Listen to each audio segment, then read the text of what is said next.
During the early 1920s, the world was mesmerized by King Tut. A British archaeologist, Howard Carter, discovered the young pharaoh's tomb in Egypt's Valley of the Kings, 1922. But the public wasn't only interested in gold and jewelry. The press wrote about the curse of the pharaohs, but was it true? Was an ancient curse really the reason everyone entering the pyramids lost their lives?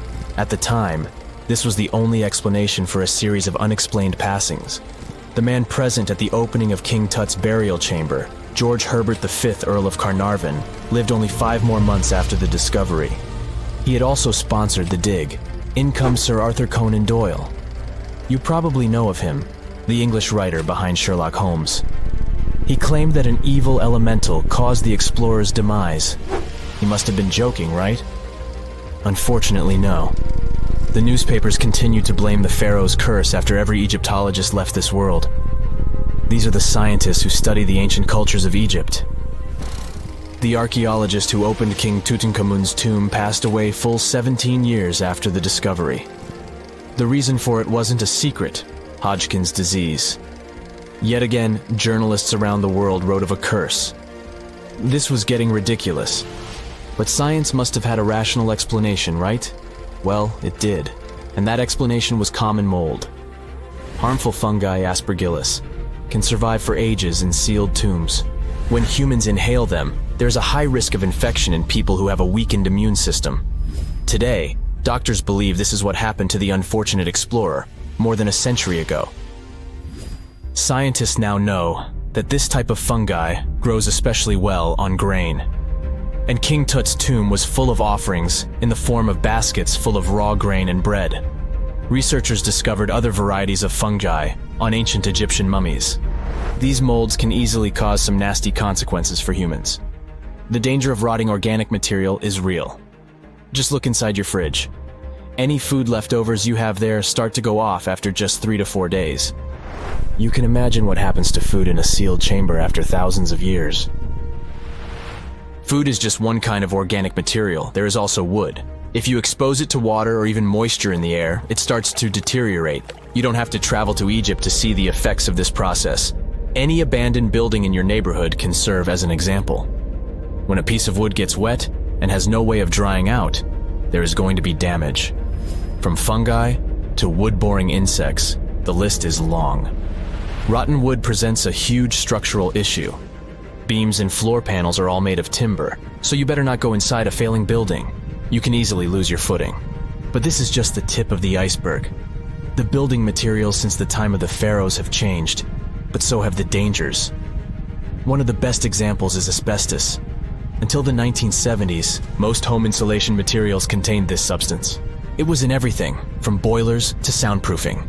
This microfiber provided excellent heat insulation. But then, the United States banned asbestos in 1989. The UK did the same a decade later. The reason for it is that asbestos becomes a health hazard when it gets damaged. When humans inhale asbestos fibers, they can get seriously sick. Abandoned strictures are full of this material, and there is no one to maintain them. You see the danger now. Another material is also common in old buildings: lead. Ancient Romans used lead piping to channel spring water into their homes. They also cooked in lead vessels, which was probably not the wisest of choices. You see, lead and water don't go well together because of something called corrosion. But this problem isn't ancient. US officials banned lead piping only in 1986. That means that 7% of American households still have lead service lines. And this is not the only source of poisoning. Until the mid-1960s, builders used lead paint to coat woodwork. In abandoned buildings, this lead coating snapped a long time ago.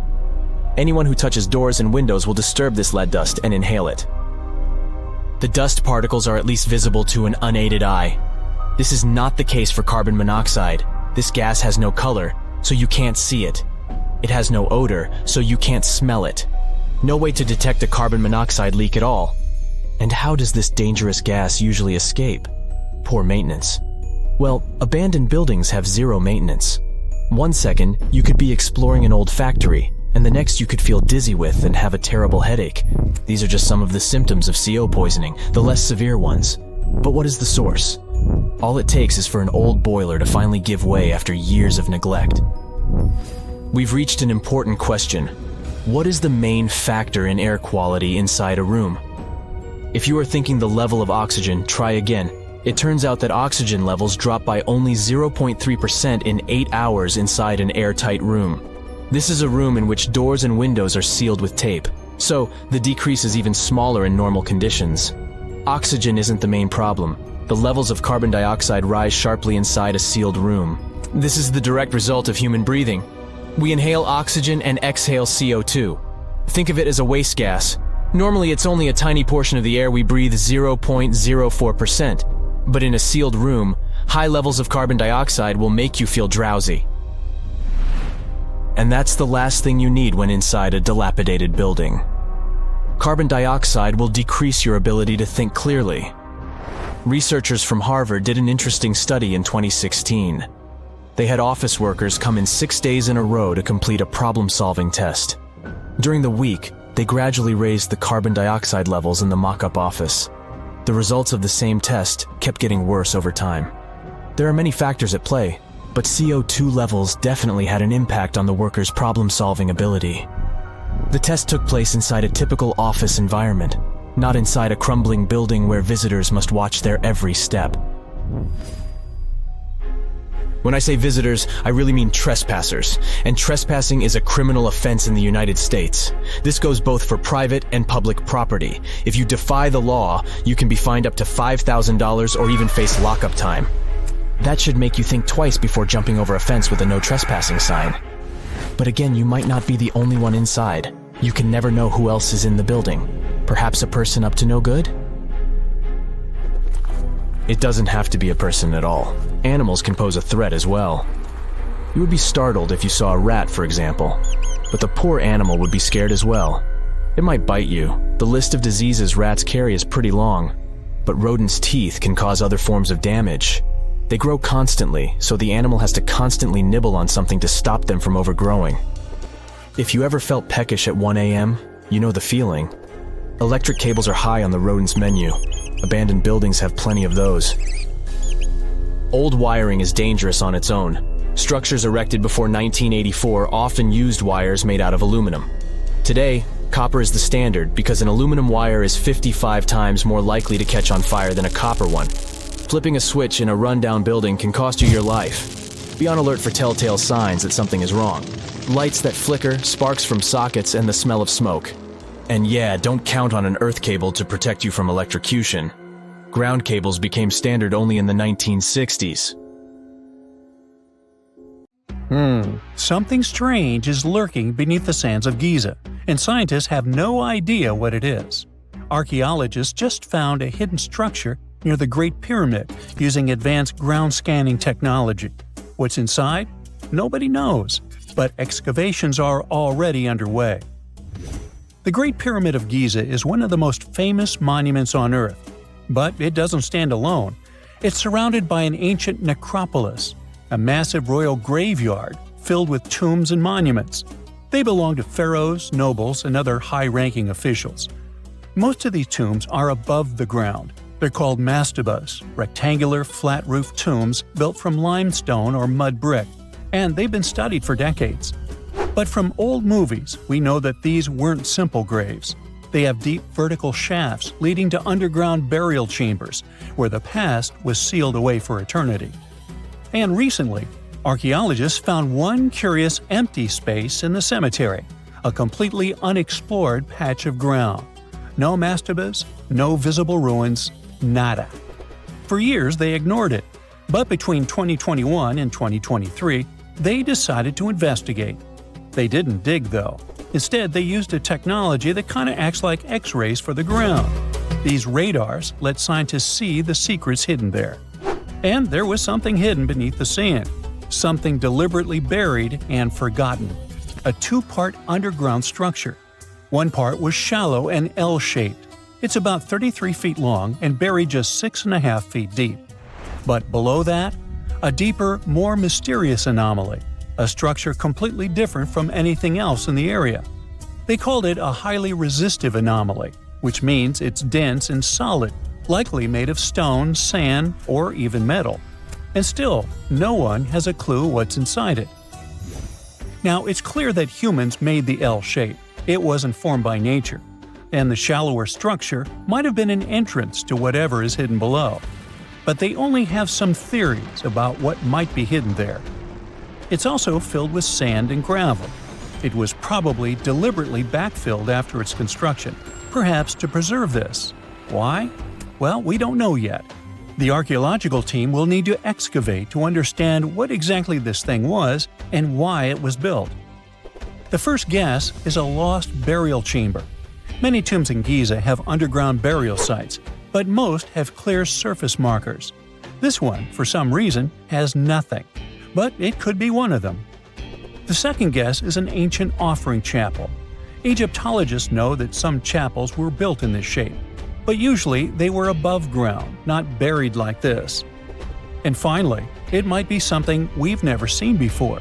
If this turns out to be a new type of structure, it could rewrite what we know about the burials of pharaohs. The only way to know for sure is to dig it up, and that's exactly what's happening right now. Excavations are already underway. Archaeologists are racing against time to uncover the truth. But there's a real danger there too. Giza's fragile ancient structures need to be handled carefully. Otherwise, they could be damaged beyond repair. So all we can do is wait for the truth. Now, these tombs always held fascinating mysteries.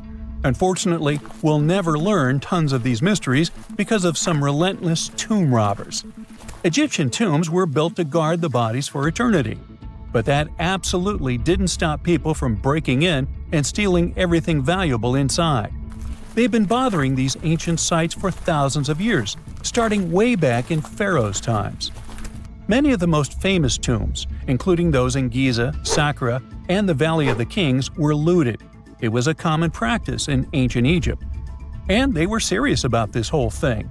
They dug secret tunnels to bypass traps and walls, bribed or threatened tomb workers to get inside knowledge, cracked open sarcophagi to grab gold, jewelry, and artifacts.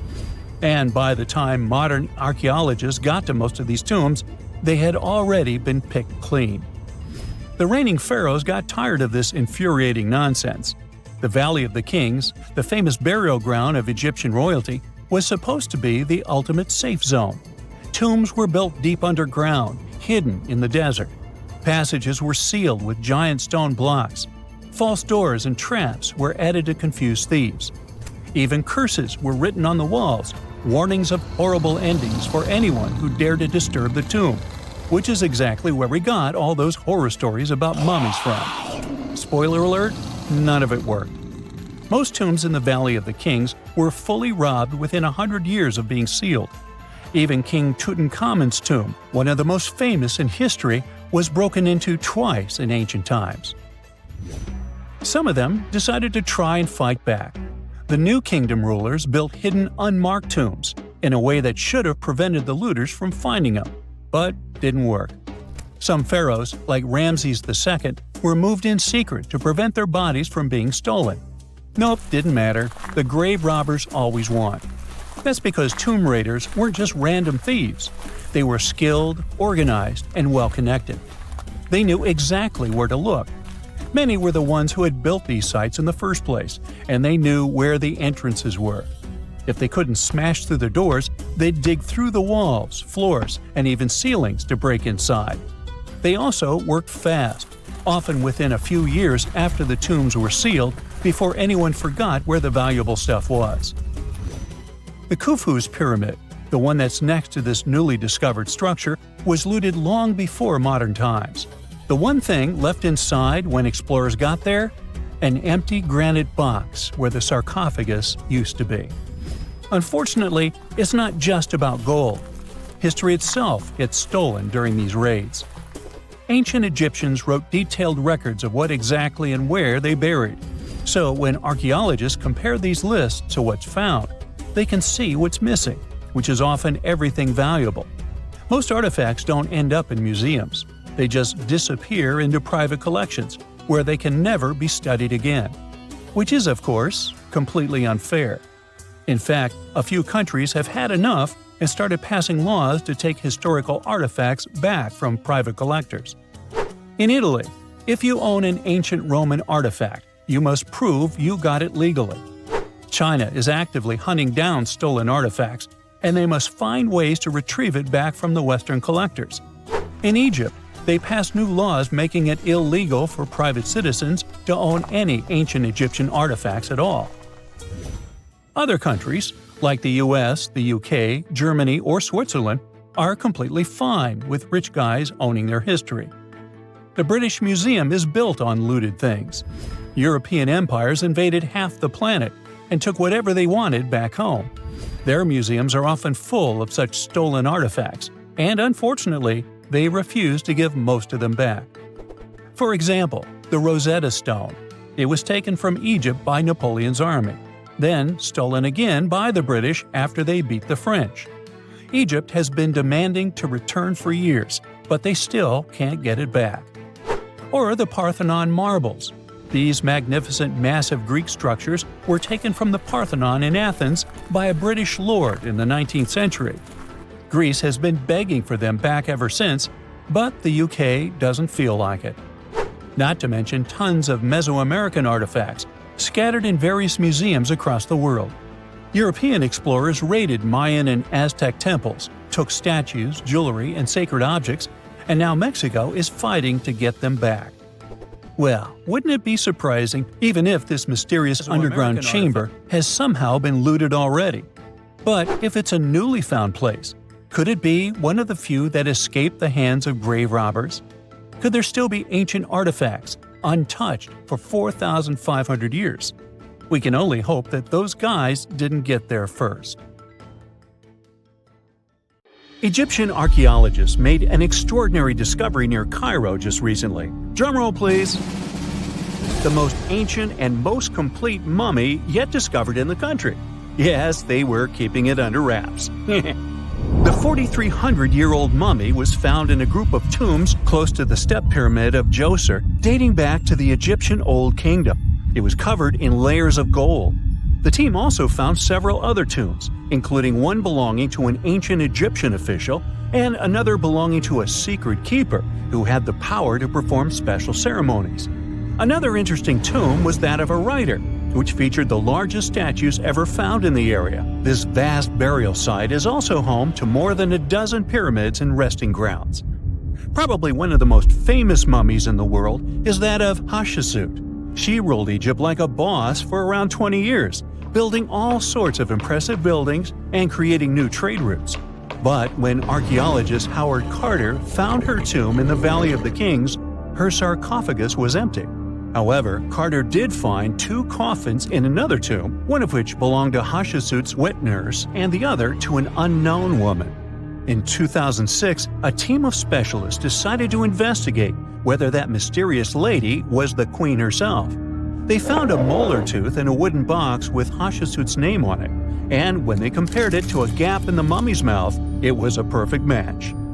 Ramses II was a pretty impressive ruler, but it was his mummy that eventually made history. Now, we don't hear too much about his daddy. Okay, I'll stop.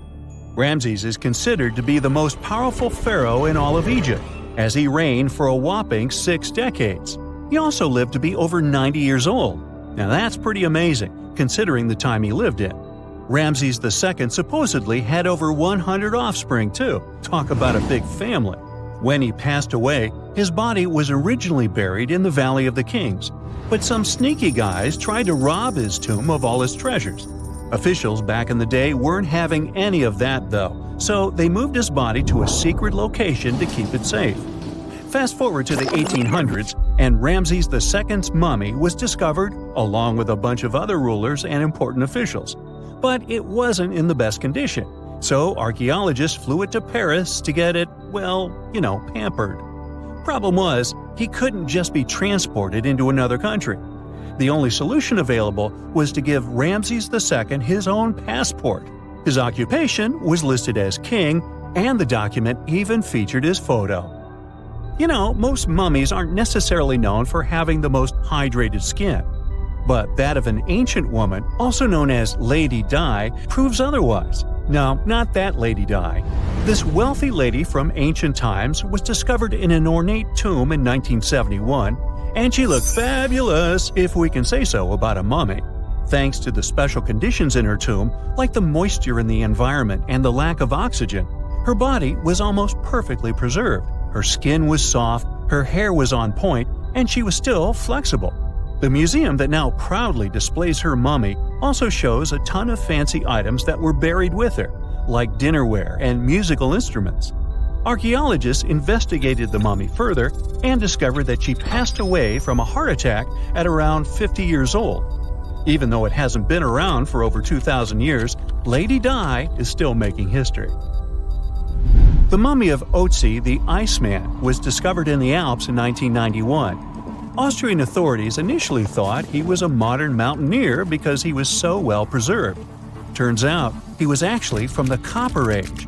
He was found in a mountain pass over 10,000 feet above sea level. Through studying his mummy, we've learned so much about life in Copper Age Europe.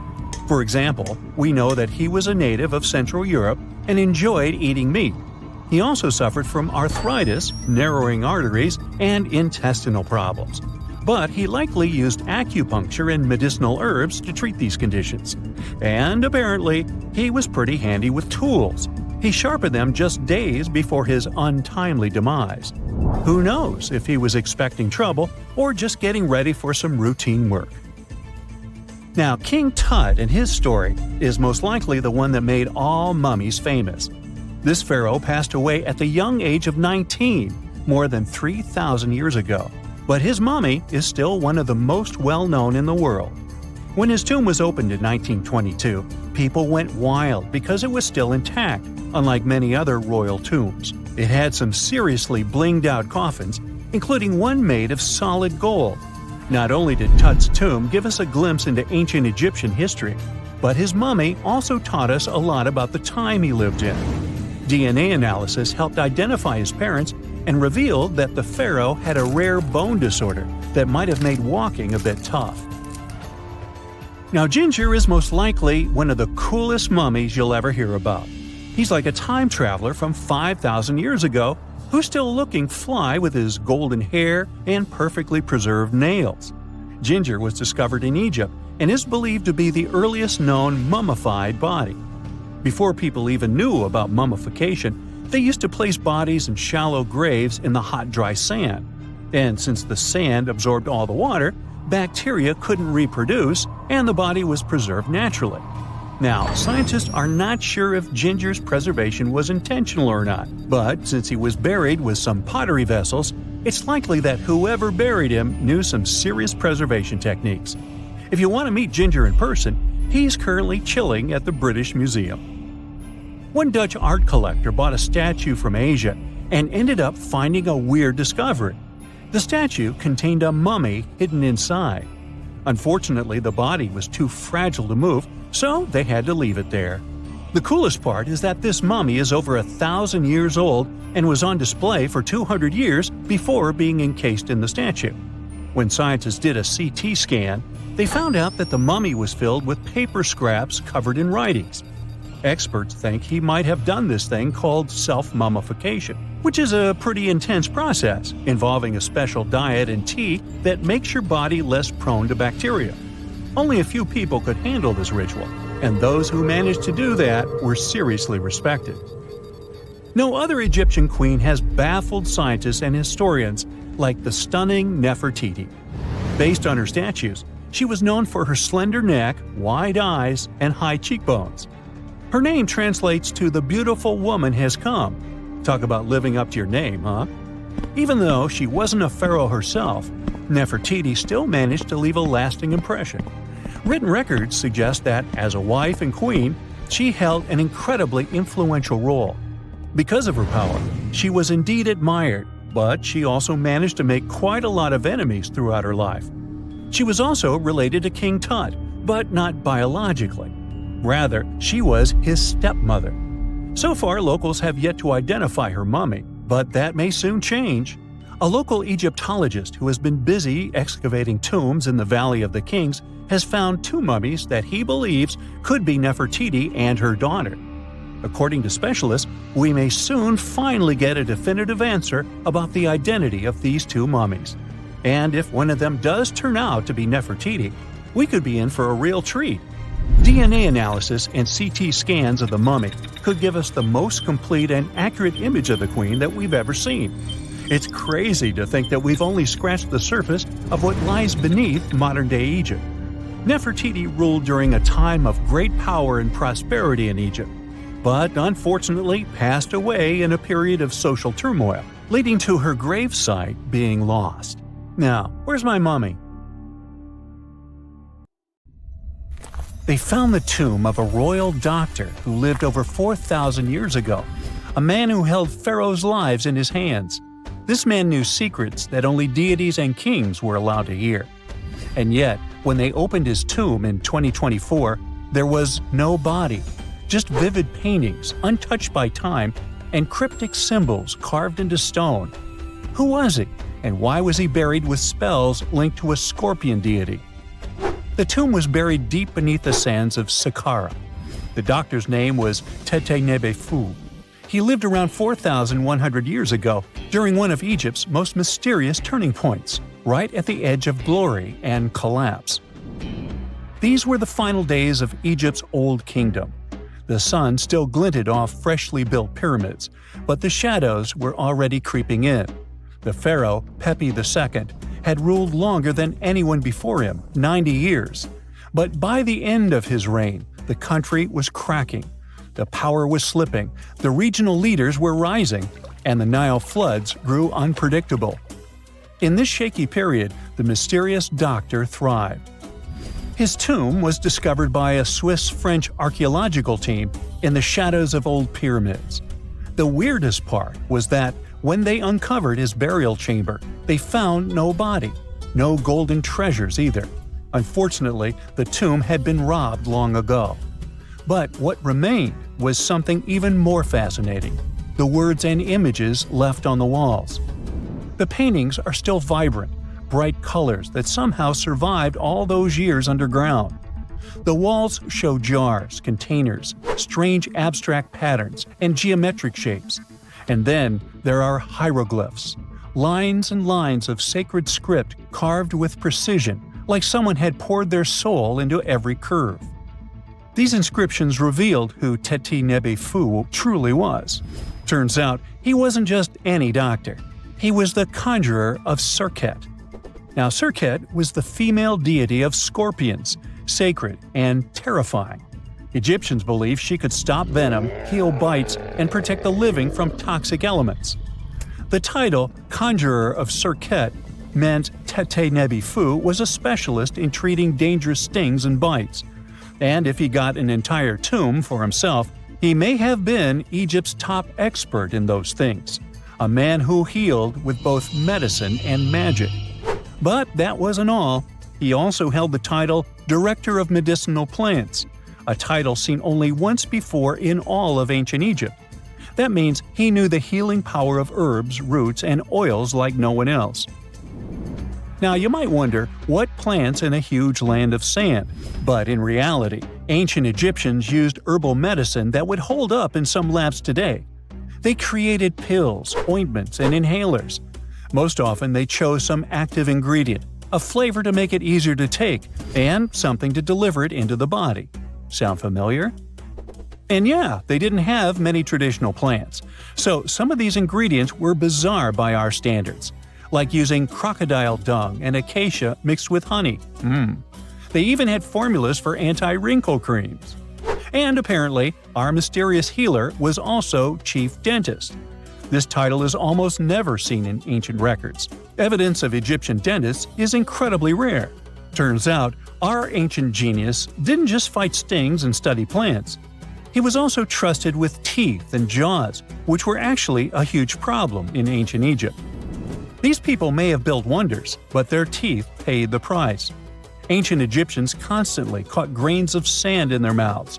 They often ate grit-filled bread and raw vegetables, which wore down enamel and caused a horrible condition called attrition.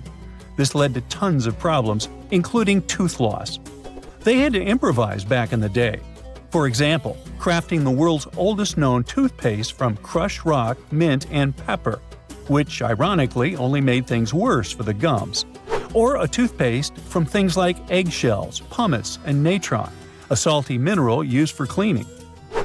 They were also inventing mouthwashes from celery, bran, and herbs to ease the problem. Some mummies were even found with crude metal braces and gold wires attaching missing teeth. Though we're not sure if these were for the living, or was it just a nice little addition added as an afterlife gift. So, Teti-Nebi-Fu specialized in all these fields. 3 rare titles for one man. Now back in the day, he must have been admired as incredibly knowledgeable. In a world without modern science, he would have been like a sorcerer who knows how some leaf or bark could save a life. That's why archaeologists believe Teti-Nebi-Fu wasn't just any doctor.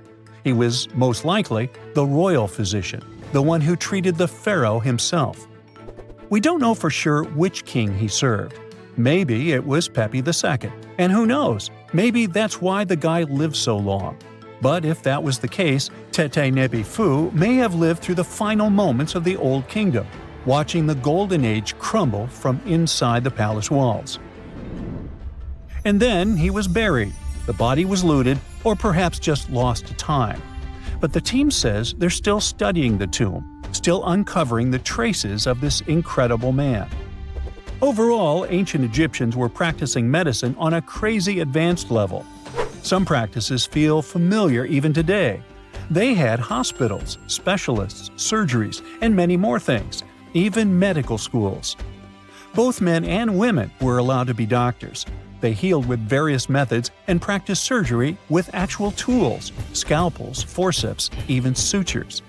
Some doctors treated only the eyes, others the teeth, the stomach, or even what they called the hidden diseases.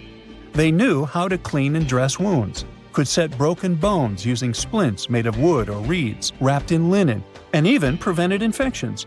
There were even proctologists.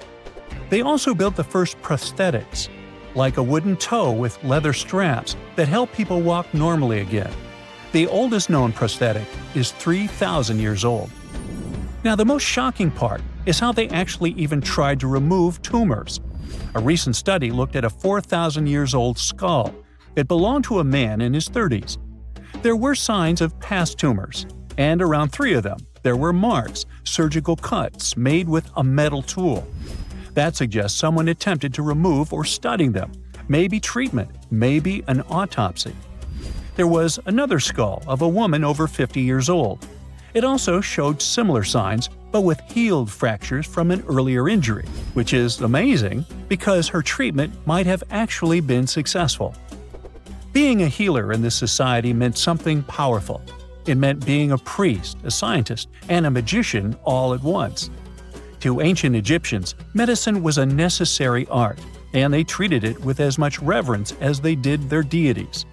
That's because they believed that sickness could be both physical and spiritual. So a doctor could recite a spell while applying a salve, and a lot of their treatments worked. The reputation of doctors in ancient Egypt was so strong that leaders from other parts of the ancient world, like Persia, actually sought them out.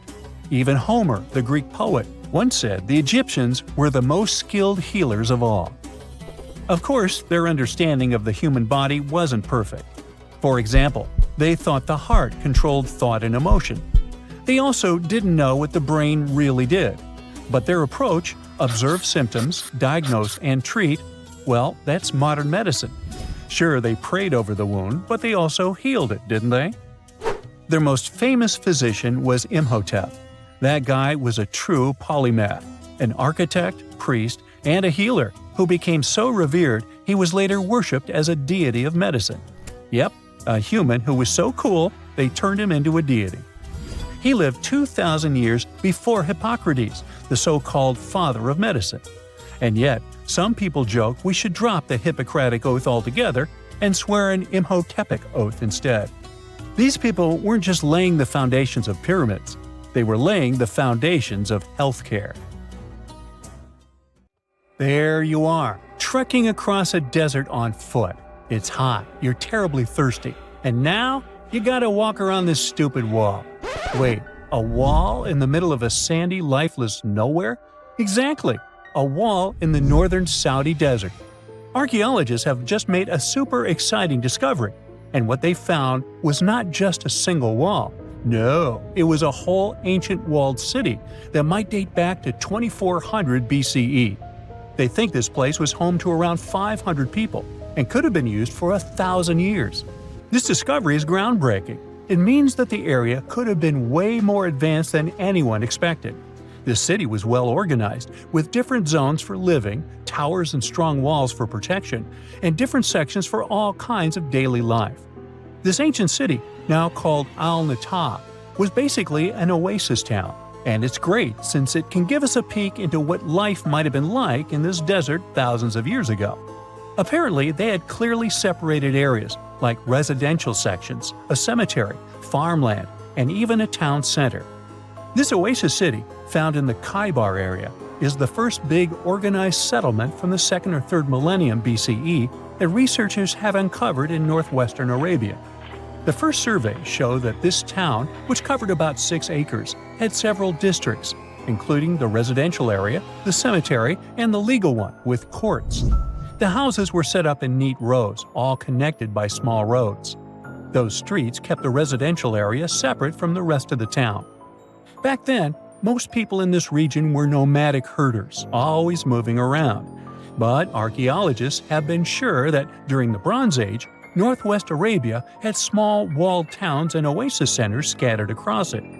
These connected oasis towns were unique, offering secure places for people to live, store goods, and trade.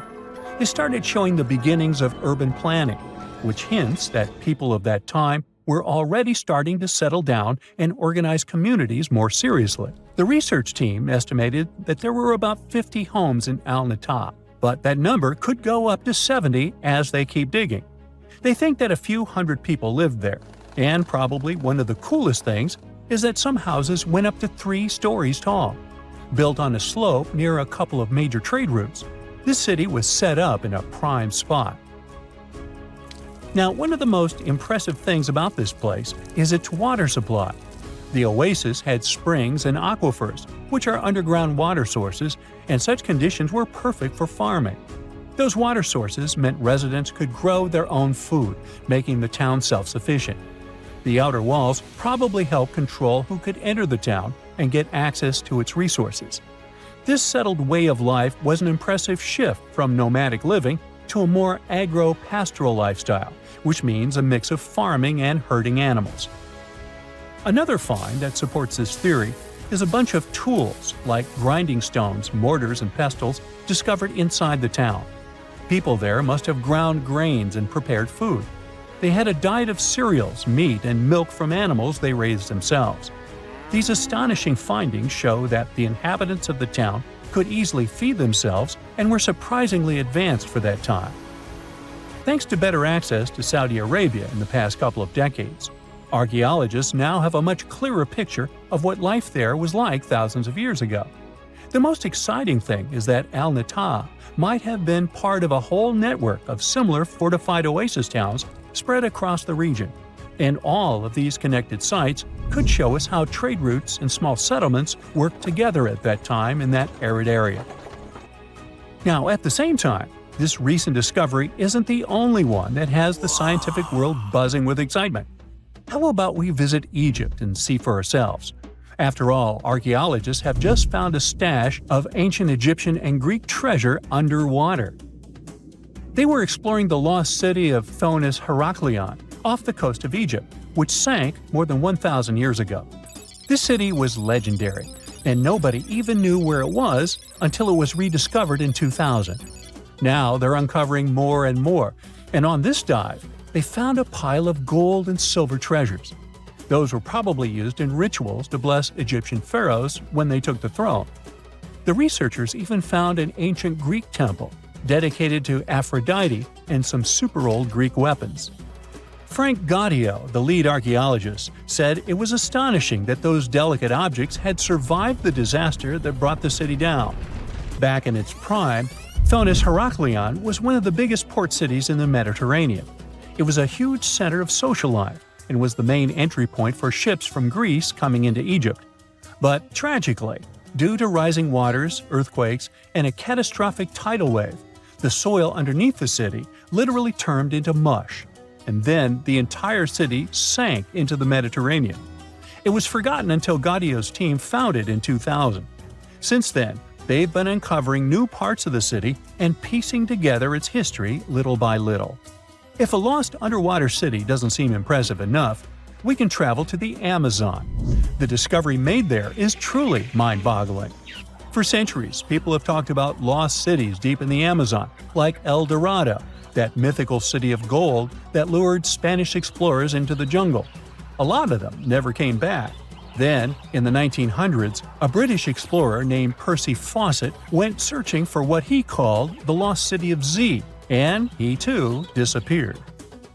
But now, finally, scientists have actually found proof that those lost cities in the Amazon were real all along. A team of scientists use a tech called LiDAR, which basically allows you to see through thick jungle from above by bouncing light beams off the ground. They flew over the jungle in Bolivia in a helicopter about 650 feet up and mapped out those hidden ancient cities. What they found were ruins of a huge urban settlement built by the Kasarabi people who lived there from 500 to 1400 CE. And it wasn't just a couple of buildings here and there. No, the LiDAR maps revealed massive urban centers, pyramids, platforms, roads, canals, and causeways, all carefully laid out. Turns out the Amazon wasn't just an untouched jungle. It was once home to big, complex cities. A scientist from the German Archaeological Institute explained that Europeans had long ignored the possibility of ancient Amazonian cities, but the LiDAR maps showed they were wrong. The new maps have revealed 26 sites, including 11 that no one even knew existed. Researchers have discovered two main city sites, Landivar and Kotoka. They had massive moat causeways stretching out like spokes on a wheel, linking the main cities with smaller surrounding settlements. Some of the canals even connected the cities to rivers and a big lake, which allowed water to flow through the area. Over the years, scientists found scattered ruins all over this region, but the thick jungle made it nearly impossible to connect the dots and see if or how they were related. With LiDAR, the whole layout came to life, showing that those sites were part of a much larger organized urban system. It's now also clear that the sites had a greater meaning, since everything is lined up in a way that could be symbolic of the spiritual beliefs of the inhabitants. The Kasarabi culture isn't as famous as the Maya, but they had a thriving society in an area that faced huge challenges, like yearly flooding. And although the nearby Andes had their own monumental sites, the Kasarabi were doing something absolutely unique. They even had reservoirs to store water, which suggests they might have been dealing with occasional droughts, which is pretty unusual for the Amazon. Actually, those terrible droughts could be why the Kasarabi eventually left their cities around 1400 CE. When you hear the word mummy, you might get a chill down your spine. That's because most of us associate this word with those creepy characters we've seen in some scary movies. But in reality, mummies have helped us understand a lot about ancient civilizations, their rulers, and about how people used to deal with losing their loved ones. The people most famous worldwide for their mummies are the ancient Egyptians. They believed that some sort of existence after passing away was possible, if certain conditions were met. That's why they insisted on preserving the human body through the process of mummification and placing the mummy in a furnished tomb, kind of like giving it a fully functioning apartment of its own. Why did they believe in this? Well, because they were deeply connected to their natural environment for the most part. They saw the natural cycles around them, like how the sun rose every day, followed by the moon, or how new life was always sprouting from plants, even after they had wilted away. They also believed that the powerful spirit Osiris, who represented the cycle of passing away and resurrection, played a role in this process. To prepare for the afterlife, the ancient Egyptians followed certain rituals, like mummification, which involved using materials like honey, resins, and incense to preserve the body. There's no other mummy more popular than that of King Tut. He was a young pharaoh who ruled over 3,000 years ago in Egypt. The problem with discovering ancient royal tombs is that most of such burial sites were previously robbed. People knew ancient rulers had been left with many valuable belongings, so those locations became vulnerable to thieves. When King Tut's tomb was opened in 1922, people were excited because it had not been robbed, like many other previously discovered royal tombs. That's how well hidden it was. Inside, his mummy was encapsulated in a total of 3 coffins, including one made of gold. The objects found in his tomb showed us what ancient Egypt was like, and studying his mummy also helped us learn about the culture and practices popular at the time when he passed away. We also learned about his family by looking at his DNA. Scientists were able to discover that he had had a disease called malaria and a problem with his foot that might have made it hard for him to walk. Ramses II was another pharaoh in Egypt who ruled for 68 years, which was quite a lot back in the day. He was known for his expansion campaigns and building projects. Many objects from his time as a ruler still exist today, including a large statue of him. Ramses II was about 6 feet tall and lived to be about 90 years old. After looking at his mummy, scientists concluded that he may have had a medical condition that affected his spine. Now, remember those thieves I mentioned before? They are probably the reason why Ramses II ended up in a plain coffin in a secret collection of royal mummies at Deir al-Bahari, which was rediscovered in 1881. Thankfully, archaeologists were able to identify him because his journeys had been recorded on his wrappings. The process was really tedious too. In fact, in ancient Egypt, the mummification process could take a staggering 70 days to complete. A special person would say a very specific speech while delicately handling the body and drying it out using a type of salt called natron. They also used linen and resin to make the body look more lifelike and to wrap it in cloth. The tomb was equally as important for ancient Egyptians. The walls of King Tut's tomb, for example, were adorned with intricate artwork that depicted his journey to the afterlife, from his burial procession to his passage through the underworld. The ancient Egyptians believed that everyone made this journey after passing away, and they filled their tombs with items and paintings to help the person in their spiritual travels. Additionally, the walls of the tomb were decorated with spells from a special book, which contained a collection of poems that the Egyptians believed would help people reach the afterlife. And speaking of how important this journey was, people also placed food in these ancient tombs. In King Tut's tomb, archaeologists discovered 36 jars of vintage beverages and 8 baskets of fruit, which were believed to be left there to help him in his journey to the afterlife. The Egyptians believed that traveling to the afterlife took a really long time, so they left a lot of supplies, such as food and water, to sustain their loved ones. Pharaohs also generally had numerous luxurious garments and beautiful jewelry in their tombs to ensure that they would have a fashionable journey. These items included various types of linen clothing, such as tunics, scarves, gloves, and headdresses, as well as a lot of gold jewelry with precious stones, like bracelets, buckles, pendants, necklaces, rings, and even precious depictions of insects for protection. Some were also deposited with fans made from ivory and ostrich feathers to keep them cool in the afterlife.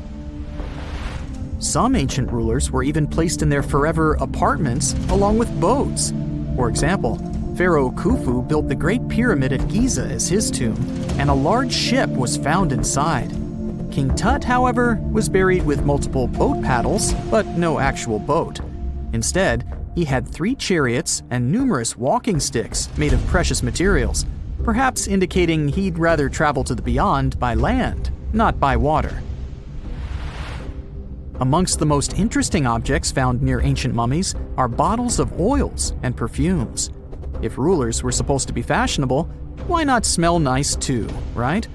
Also, some of them had some ancient kinds of board games, most of them made out of precious materials like gold or ivory. One of those games was called Senet. It was very popular amongst the ancient Egyptians and very similar to modern-day chess.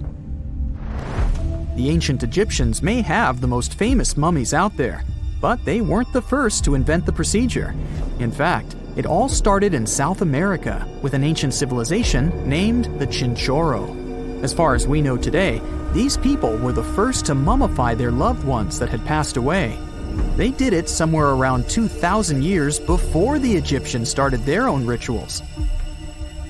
Sure, we can tell a lot about ancient rulers by studying these mummies, but until recently, we had no idea what they really looked like during their lifetime. Not so long ago, though, some very special mummy paintings were found by archaeologists studying ancient Egyptian objects. These mummy portraits are highly detailed paintings of individuals that were made while they were still alive. Such paintings were often painted on wood, as opposed to the classical portraits we all know about, which are painted on canvas. They are known for their realism and beauty, and have even been used by researchers to diagnose diseases by comparing them to the corresponding mummies. Some of these portraits also include depictions of jewelry, which was later found on the mummies. The recent discovery of these mummy portraits in Central Egypt is significant, as it marks the first time in over a century that such paintings have been found. Mummies appeared all around the world naturally, too. Mummification can occur without people intervening because of natural conditions, like extremely cold or hot environments, places with a lack of oxygen, or accidental exposure to chemicals that preserve the body. These conditions don't allow bacteria to grow, resulting in the body remaining more or less intact.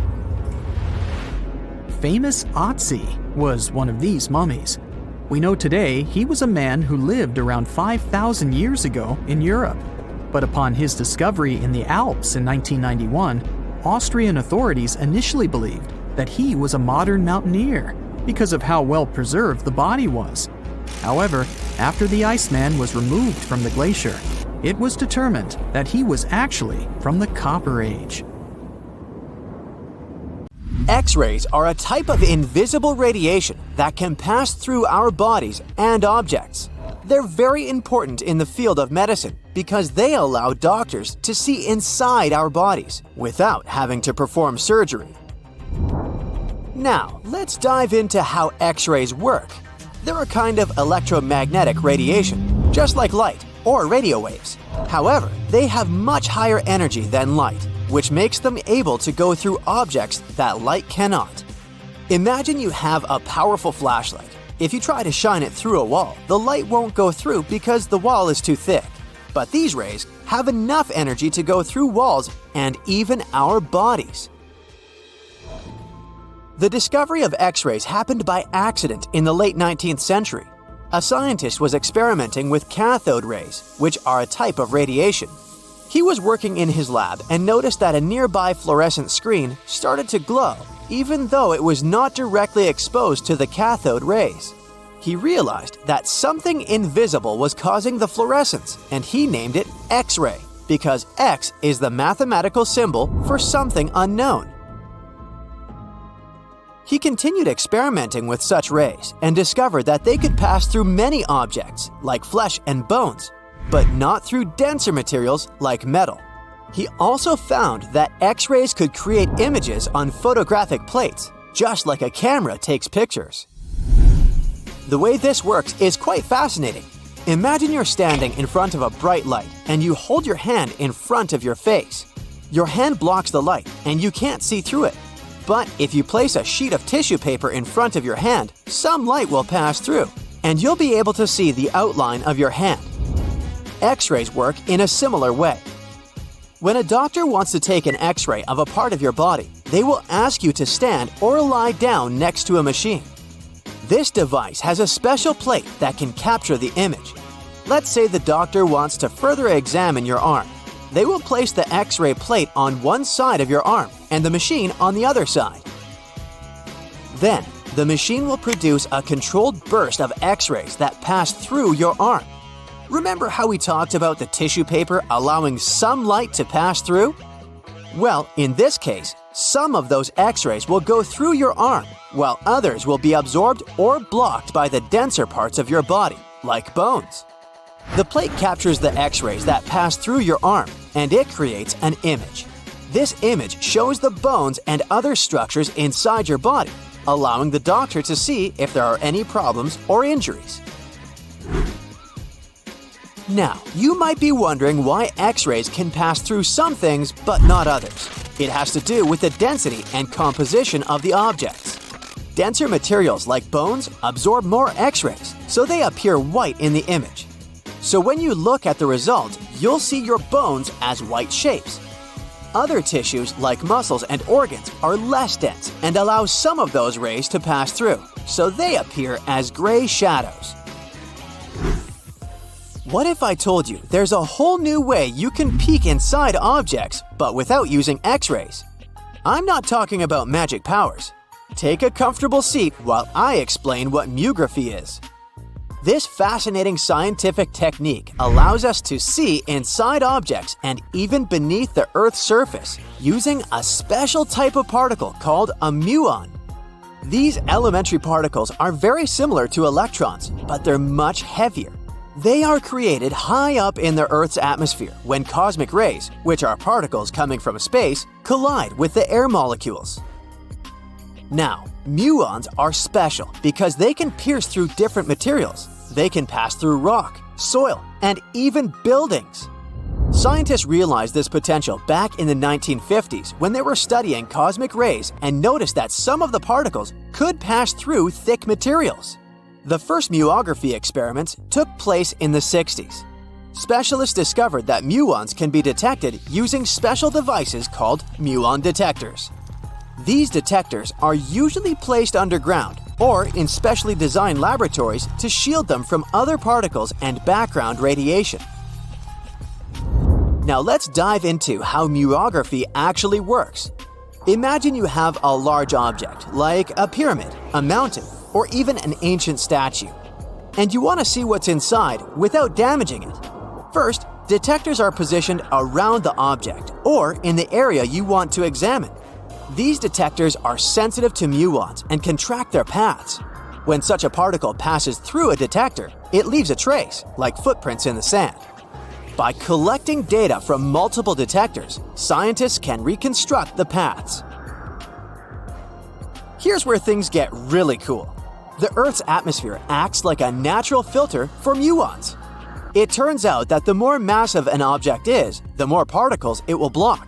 So, if you have a large, dense object like a mountain, fewer muons will pass through it compared to a smaller, less dense object, like an empty box.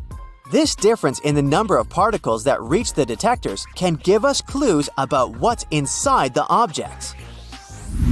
Scientists use computer algorithms and mathematical techniques to analyze the data and create images. These images represent the density distribution of the object being studied. It's like creating a map that shows where the densest areas are and where there's gaps inside the object. The concept of mummography is similar to using shadows to understand the shape and size of an object. Imagine you're standing in front of a bright light and you place your hand between the light source and a wall. You'll see a shadow of your hand on the wall. Based on the shape and size of the shadow, you can get an idea of what your hand looks like, even though you can't see it directly. This technique has been used to study various objects and structures. For example, scientists have used it to explore the inside of volcanoes and pyramids, and even to investigate the structure of mountains and the Earth's crust.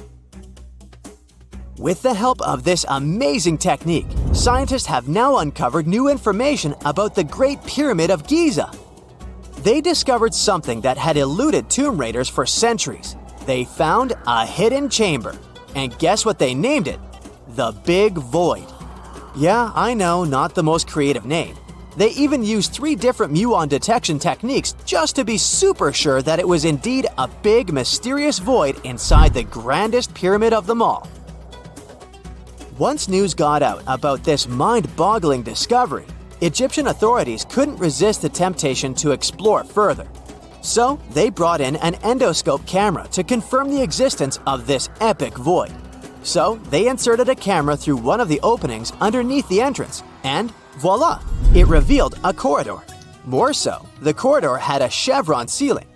I can't help but imagine the ancient Egyptians using it as a cool dance floor. Another team of scientists decided to take another shot at scanning this newfound void. According to them, the Great Pyramid of Giza is a pioneer in the pyramid game. It used a technique called chevron to cover internal structures and keep them from collapsing. Now, why did the ancient Egyptians build this corridor and the grand void it leads to? One theory suggests that the corridor was built to relieve pressure inside the pyramid. Another theory says that the void could be a result of the pyramid's construction process. It could have been an internal ramp used to move roof blocks into position, and then it was left there or filled loosely with rubble. According to other enthusiastic explorers, there might be another burial chamber waiting to be discovered. They believe that the pyramids were built with a dash of randomness in the construction process. As the builders worked their magic, they realized that some chambers wouldn't be able to handle the weight of a majestic sarcophagus. So they made adjustments on the fly, creating new plans as they went along. Before we get into the reason why and how there are pyramids all around the world, let's talk about some of the examples. I'll start with the Pyramid of the Sun in Mexico. These folks really knew how to build a city. Their well-planned urban center spanned over 7 square miles and boasted several pyramids. But the Pyramid of the Sun is the most impressive. This giant pyramid was built way back in 100 CE and is one of the biggest structures of its kind in the whole Western Hemisphere. It's so big that it's 216 feet high above the ground. If you ever find yourself in this ancient city, you won't be able to miss the Pyramid of the Sun. It's right there on the east side of the Avenue of the Dead, the city's main north-south street. To build this incredible pyramid, around 1 million cubic yards of material were used, including a special kind of red volcanic rock called hued tizontal. Impressive, huh? We don't know too much about the people who built the Pyramid of the Sun or its purpose. But archaeologists believe there was once a temple on top of it. When explorers went below the pyramid in the 1970s, they found a bunch of cool tunnels and chambers. In 2011, they even found a secret stash of clay pots, obsidian pieces, animal bones, human figurines, and a mask. Who knows what other secrets the pyramid is hiding? If you decide to see this one, you must climb the pyramid using the 248 uneven steps on the west side. Watch your step. Sudan got some pyramids too. Nubian pyramids aren't as big as the ones in Egypt, but they still got around 200 of them. These ancient pyramids have been home to the tombs of the pharaohs of the Meroitic Kingdom for almost 1,000 years, who ruled Egypt from Nubia to the Mediterranean Sea. The pyramids at Meroe were constructed using granite and reddish sandstone. Oh, and did you know that Sudan has more ancient pyramids than Egypt? The Kushite pyramids depict the indigenous architecture and burial traditions of Nubia's Napata and Meroe kingdoms, which ancient Egypt influenced. Meroe, the burial site of over 40 queens and kings, is the most extensive Nubian pyramid site. The tomb walls depict mummified royals bedecked in jewelry, their wooden caskets containing bows, quivers of arrows, and other artifacts pointing to the Meroitic relationship and trade with Egyptian and Greek civilizations. So if you're looking for some ancient tombs to explore, you may consider skipping the crowds in Egypt and heading on down to Sudan. Let's fly to Iraq to see some more pyramids. Ziggurats have fancy receding layers and tiered temples. Instead of a smooth exterior, it has tiers like a cake. Perfect for all the important work and rituals that went on inside. You can find these towering structures scattered throughout Iraq and Iran, and they're a real testament to the power and skills of the people who built them. One of the biggest and most impressive ziggurats is the ziggurat at Ur. It's basically a giant rectangular pyramid that stands a whopping 70 to 100 feet tall, with 3 levels of terraces and a temple on top. Can you imagine how many baked bricks it took to build that thing? Try 720,000 for just the lower portion. This particular ziggurat was built for Sumerian king Ur-Nammu. Similar to other ones, this pyramid has been around for thousands of years, so it got a little rough around the edges. Thankfully, the Babylonian king Nebuchadnezzar II and some archaeologists came to the rescue in the 6th and 20th centuries respectively, and now you can find this near Talil Air Base. The ziggurat at Ur was built in 2100 BCE by King Ur-Nammu for the moon deity Nana. It was the tallest building in the city, and you could see it from miles around. It was like the medieval cathedral spire of its day. People would come here to bring their agricultural surplus and get their food allotments and seek spiritual nourishment. Sadly, the Nana temple at the top of the ziggurat didn't survive, but we do have some blue glazed bricks that may have been part of its decoration. The lower parts of the ziggurat are pretty amazing though. The architects even included holes in the temple's baked exterior to let the water evaporate from its core. Since we explored some of the pyramids on our planet, let's take a broader perspective. They can be found in many parts of the world. Egypt has over 100 pyramids, double that number in Sudan, and dozens of others are scattered in the Middle East and China. The Americas have the most pyramids in total, with more pyramids than the rest of the world combined. These pyramids are located in Mexico, Guatemala, Honduras, and El Salvador. Time to know more about the evolution of pyramids through history. The oldest pyramid is in Egypt. This pyramid was a step pyramid, which was created by placing one layer of stone on top of another. The pharaoh Sneferu is credited with creating the pyramid shape we recognize today. During his 45-year reign, he built 3 pyramids. His first 2 attempts failed, but he finally got it right with the Red Pyramid, which is considered the first true pyramid. It was Sneferu's son, Khufu, who built the Great Pyramid of Giza, which was the tallest human-made structure on Earth for almost 4,000 years. Latin American pyramids are similar to early Egyptian step pyramids, but they were built independently, with no knowledge of each other. The pyramids in Sudan were built around 700 BCE and are tall but much narrower than those in Egypt. How in the world did all these civilizations build these things without even texting each other? After all, the Aztecs, Mayans, and ancient Egyptians were about as different as possible. But despite their cultural differences, they all seem to agree on one thing: pyramids were pretty cool. Step pyramids are all around the world because they were the most feasible and stable way to build large and tall structures without access to lighter building materials like wood and metal.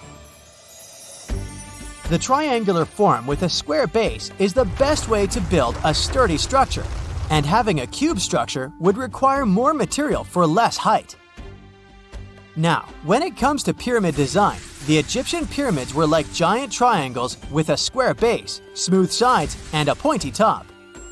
On the other hand, the Aztecs and Mayans went for a tiered cake look, with steps leading up to a flat platform on top. So, while all these pyramids share the same basic shape, they have their own unique flair. Each group built its pyramids using different materials, techniques, and slope angles. So while they may have been inspired by each other's work occasionally, they were just doing their own thing. Egyptian pyramids had smooth, angled sides that were designed to help the pharaoh's soul ascend to heaven. The Pyramid of the Sun was built over a series of caves that served as a passageway for the deities. The Maya built the temple of Kukulkan in Chichen Itza to honor the deity Kukulkan, usually represented by a serpent. Nicknamed El Castillo, it has 91 steps on each side, plus a platform. That's 365 steps. one for each day of the Mayan calendar. Tell me, Brightsiders, how were pyramids built? To begin with, humans made them, not a foreign race from space that landed on Earth. You see, one thing that all pyramids have in common is that they were built without advanced tools or even the wheel. It took a lot of people to build them, including skilled laborers and architects. For example, it's estimated that 20,000 people built the Great Pyramid of Giza, and it's believed that most of them were skilled laborers. Building pyramids was a massive undertaking that required years of planning and effort. The Great Pyramid at Cholula, Mexico, took 600 years to complete. Miles and miles of yellow sand, treeless mountain ridges, and scorching hot sun over your head. And suddenly, something you'd never expect to come across in a barren desert. A small group of overexcited people. They're as happy as you would be if you'd won a lottery. They've just found an ancient tomb, once flooded with its walls in bad shape. But the stuff they discovered inside proves that this is the burial site of one of Egypt's most mysterious pharaohs. Historians have been hunting for his tomb for years, but no one expected it to hide ancient treasures. Fast forward. After careful examination of the site, Egyptian officials have announced the discovery of the tomb of King Thutmos II. It's the last missing tomb from Egypt's 18th dynasty. And this is also the first royal tomb found since King Tutankhamun's was discovered in 1922, in more than 100 years. A team of Egyptian and British archaeologists found the tomb in the Theban Mountains area, west of Luxor, near the famous Valley of the Kings.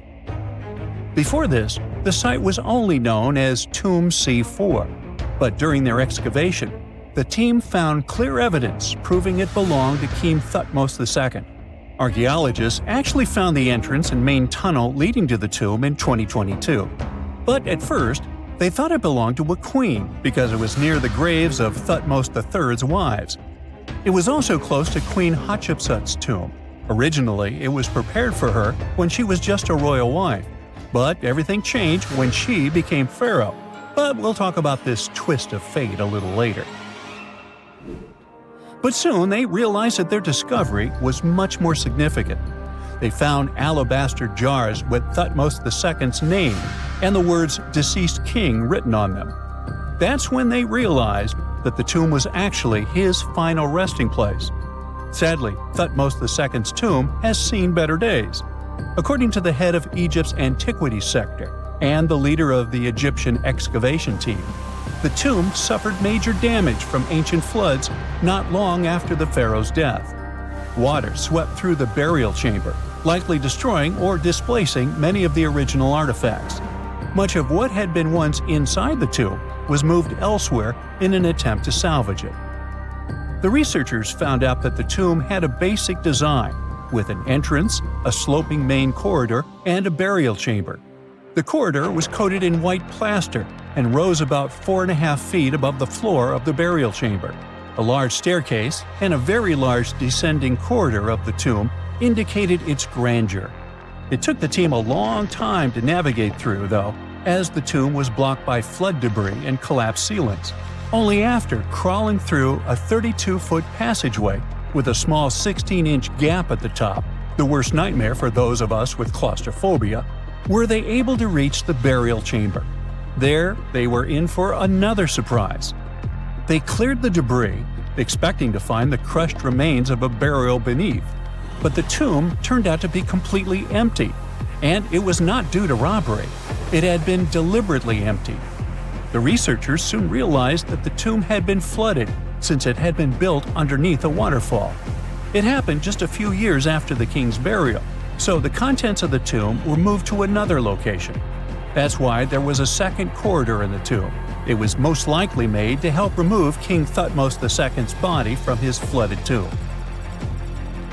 Despite the damage, the excavation team made some really exciting discoveries. They found traces of mortar decorated with blue inscriptions, yellow stars, and fragments from the Book of Amduat, one of the most significant funerary texts in ancient Egypt. The book was meant to guide the deceased through the underworld, ensuring a safe journey to the afterlife. Now, how about we sneak a peek at ancient Egypt's 18th dynasty? It was all about conquering lands, expanding the empire, and building jaw-dropping monuments. Some of the biggest names from that era: Thutmos I and Thutmos III, both legendary warrior kings who left their mark in history.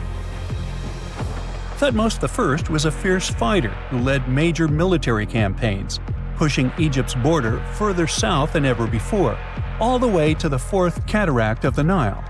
His victories gave Egypt access to new trade routes, stronger political ties, and more wealth. His conquests were so significant that they were recorded in the tombs of his top officials. Thutmos III, sometimes called Thutmos the Great, took things even further. He was not only an incredible military strategist, but also the commander of Pharaoh Hatshepsut's armies before becoming king himself. He led between 17 and 20 military campaigns, winning every single one and expanding Egypt's empire to its peak. He even created the world's first navy. Thutmos III is often remembered as Egypt's greatest warrior pharaoh. And sandwiched between these two powerhouses was Thutmos II, a pharaoh who doesn't get nearly as much attention. Hey, the middle child, right? His reign lasted only about 5 years before he passed away at around age 30 in 1479 BCE. He is kind of a mystery. No one really knows what he accomplished. For the longest time, even the location of his burial site was totally unknown. His body was actually found in the 19th century. It was just lying around in the mortuary temple of Deir el-Bahari, in a secret chamber where priests used to hide royal mummies centuries after their original tombs were looted by grave robbers. In other words, Thutmos II's body must have been moved from his original resting place at some point in history to protect it. During his lifetime, Thutmos II made at least one major impact on Egyptian history. He married his half-sister Hatshepsut.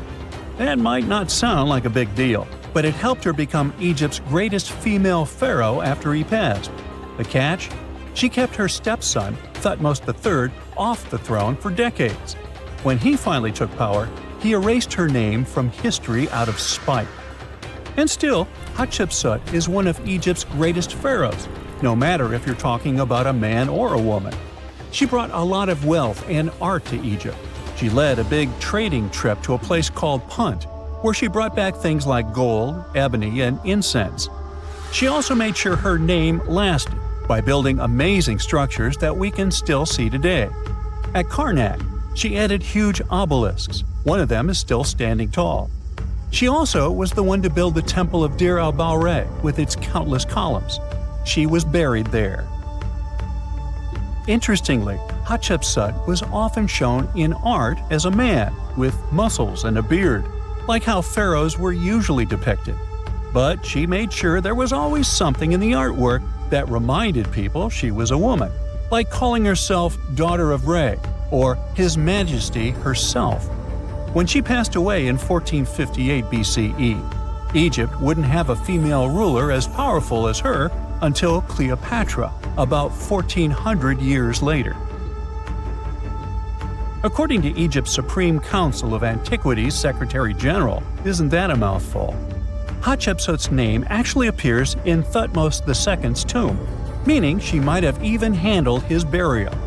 As for their final resting places, well, Hatshepsut was buried in the Valley of the Kings, and Thutmos II's mummy is now in the National Museum of Egyptian Civilization, alongside other ancient Egyptian rulers. It gives visitors a rare chance to see the remains of a nearly forgotten pharaoh. Now, experts consider the discovery of his tomb to be one of the most significant in recent years. The artifacts found there add important details to our understanding of the history of the region and Thutmos II's rule. And even though the tomb's design is fairly simple and follows the same architectural style preferred by later Egyptian rulers, its historical importance is undeniable. In any case, the mission isn't over yet. Archaeologists are now focusing on solving another mystery. Where did the rest of the tomb's contents end up? The team is determined to continue their search. Who knows what other secrets they will uncover that have remained hidden beneath the sands for thousands of years. Let's face it, most ancient tombs have been looted at least once. No matter how scary the rumors could have been, most mummies were open too. But one. This is the Bashiri mummy, and it puzzles everyone so much that nobody dares to see what's inside. Meet Howard, but you must know him already if you're into Egyptian history. He's primarily famous for discovering King Tut's tomb back in 1922. But few people know that before this revolutionary discovery, he had probably found another mummy.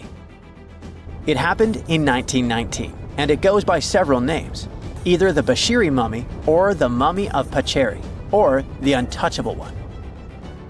Some reports say that Howard stumbled upon the Bashiri mummy in Luxor's Valley of the Kings, just where he would later find Tut's tomb. Despite this find, not much is known about this particular mummy. The reason why it's still unharmed in any way is not because of some superstitions, but because nobody is sure that they can undo what they do if something goes wrong. The mummy is so intricately wrapped that researchers never unfurled it for fear of irreversible damage. The golden rule of anyone who works with antiquities: if you're not sure you can't make it better or preserve it unchanged, do not touch it. History knows many examples of ancient relics ruined beyond repair, say Ecce Homo, or smiling statue restoration. The delicate fabric that covers the mummy's face has this cool design that kind of looks like a pyramid. The researchers are not 100% sure, but this might be the only one of its kind with that embalming style. But without knowing the ancient technique, it's next to impossible not to ruin the mummy while unwrapping and wrapping it back. Back in the day, people, both experts and looters, would unwrap mummies for all sorts of reasons, mostly to study them. Luckily, these days, we have advanced tech that lets us check out what's inside a sarcophagus without having to unwrap anything. After taking a closer look at the Bashiri mummy, researchers figured out that it belonged to a man who was around 5.5 feet tall and lived during the Ptolemaic era, which makes this mummy roughly 2,300 years old. The Egypt Museum shared that the X-ray scan also uncovered an inscription of the guy's name, but it's a bit tricky to tell if it says Pacheri or Nenu, adding to the intrigue. The museum also pointed out that the fancy casing the mummy is in features all sorts of decorated scenes. You can see the mummy lying on a bed, flanked by deities Isis and Nephthys, along with the 4 sons of Horus. Plus, there are 2 images of the funerary god Anubis at the feet of the casing. By the way, Bashiri mummy is not the only one that has remained untouched. This is Issa Temkebde, and Gaston Maspero, a French archaeologist, made the decision to leave her mummy untouched, wanting to keep her resting peacefully since she was in such amazing shape. He did mention, though, that her tomb had been raided long ago. Thanks to some X-ray work, we learned more about the mummy. The scans revealed a few artifacts still wrapped up with the wife of a high priest, including amulets around her neck, right arm, and forehead. The X-rays also showed she had some dental issues and arthritis in her knees. While she passed away as an older woman, it's tough to pinpoint her exact age. However, various sources from her son's reign indicate that she was held in high regard in the kingdom. Isatemkebd served as the sister wife of Penejam II. You got me right, they were related by blood and were siblings, but back then it was pretty common to get married this way to preserve the purity of the bloodline. Say that to Habsburg, duh. Their chase for purity only led to inbreeding and the notorious Habsburg's jaw. Right, I guess we should not judge ancient Egyptian rules and morals, but what we can say for sure is that both Bashiri and Isatemkebd were incredibly lucky to stay untouched. The odds were not in King Tut's favor, though. The researchers' work hit him hard. The tomb itself was discovered in 1922, but it wasn't until 1925 that the nested coffins were opened during an excavation. The outer coffin, held together with silver pins, opened up to show another coffin shaped like a mummy, decorated with colorful glass and flower garlands. There were worries about the king's mummy because it had been exposed to moisture. The middle coffin was pretty heavy and didn't have any handles, so they had to be super careful taking it out. Inside the innermost coffin, which was solid gold and wrapped in a red cloth, they found the royal mummy, and this all went down on October 28, 1925. Tutankhamun's mummy, measuring about 6.07 feet, fit snugly into the innermost coffin, which was 6.17 feet long. You can already tell there was a problem, right? Imagine how hard it is to extract something as fragile as an ancient dried-up mummy, especially when there's not much room for maneuver. Plus, the mummy looked sus. It was pitch black. Howard Carter, the lead archaeologist of the expedition, estimated that around 2 buckets worth of oils had been poured over the mummy. But care had been taken to avoid the mask and feet. It was made to preserve him better. The body was positioned at a slight angle in the coffin, and there was a noticeable difference in the amount of dark oils on the right and left sides, indicating that the coffin might have tilted while being lowered into the sarcophagus. This oil created moisture inside the coffins, and over time, it reacted chemically, which Carter described as a sort of slow, spontaneous combustion, leading to the carbonization of the linen wrappings. Unfortunately, the combination of heat and moisture took a toll on the mummy's trappings as well. The crooked flail fell apart, the resin scarab cracked, and the threads holding the hands and mummy's bands started to decay, making everything quite fragile. Plus, the oils hardened over the years, effectively gluing the mummy and mask to the coffin's bottom. To try and separate the mummy from the inner and middle coffins, they were placed in the sun for several hours, reaching temperatures of 149 degrees Fahrenheit. Despite this effort, the mummy remained stuck, so the initial examination had to be done right where it was. The first part of Tutankhamun's mummy the researchers checked out was his lower legs and feet, meaning they started the examination from the bottom up. As they peeled back the bandages, they uncovered the first of many treasures wrapped up with the king. They took their time to carefully document and photograph everything they found. The inner layers of bandages were in pretty bad shape, mostly turning to dust, making it tough to figure out how everything was originally wrapped. Still, the overall methods matched what was seen in other nobles' mummies from that time. Lots of folded linen pads were used to shape the torso and thighs. The outer and inner bandages were made from fine linen, while the middle layers were coarser. They had some intricate bandaging around the shoulders and chest with a similar style around the groin. Each limb, along with fingers and toes, which were fitted with gold caps, was wrapped separately. Tutankhamun even wore gold foil sandals on his feet. They hoped to separate the mummy from the coffin by removing the outer bandages, but the resins had stuck the body to the coffin. So, the researchers ended up chiseling it out. To do this, they had to cut the torso in half at the hips and disarticulate the arms to continue unwrapping. Each part was treated with hot paraffin wax for stability, and later the hands and feet were reattached with resin. Finally, they used hot knives to detach the head from the mask. To check the teeth, it was decided to make an incision around the jaw and neck, which was later fixed with resin. So technically, the scientists did all they could to preserve the mummy, but still, in a way, it ended up being damaged beyond repair. What do you think? Should they have left it in the coffin? Or did they do the right thing? Let us know in the comments.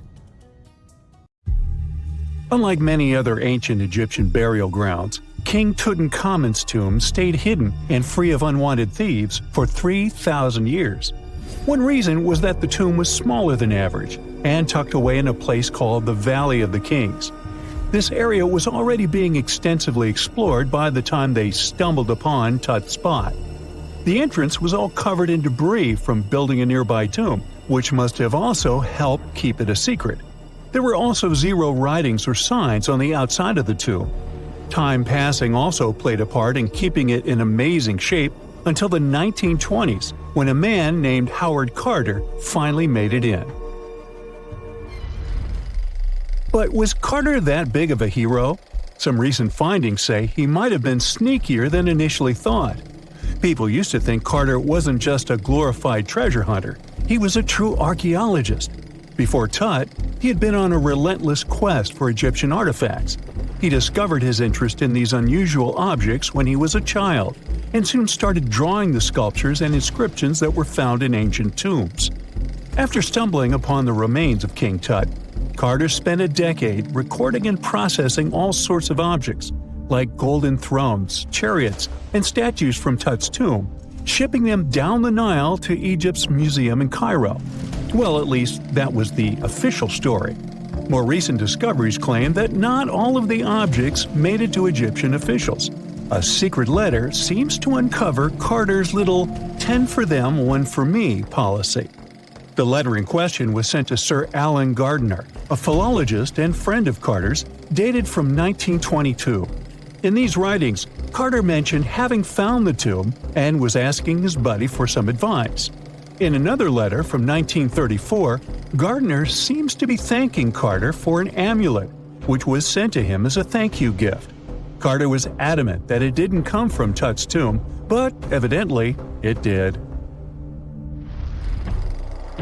Even the British director of the Egyptian Museum was onto Carter's sneaky endeavors, but couldn't prove it. He compared Gardiner's amulet to others from Tut's tomb, and lo and behold, they were a perfect match. Gardiner was so disappointed to have been put in such a sticky situation that he vented to Carter in another letter. Deciding to be a good friend, Gardiner didn't throw the famous archaeologist under the bus. Instead, he advised Carter to take those stolen goods back to Cairo, just like he'd advise you to like this video and subscribe to the Brightside channel for more amazing videos on the most unique topics in history. It's not the only shady piece of information on Carter's post-discovery behavior. In 1947, a man named Alfred Lucas, who used to work with a controversial archaeologist, gave some information in an obscure journal in Cairo.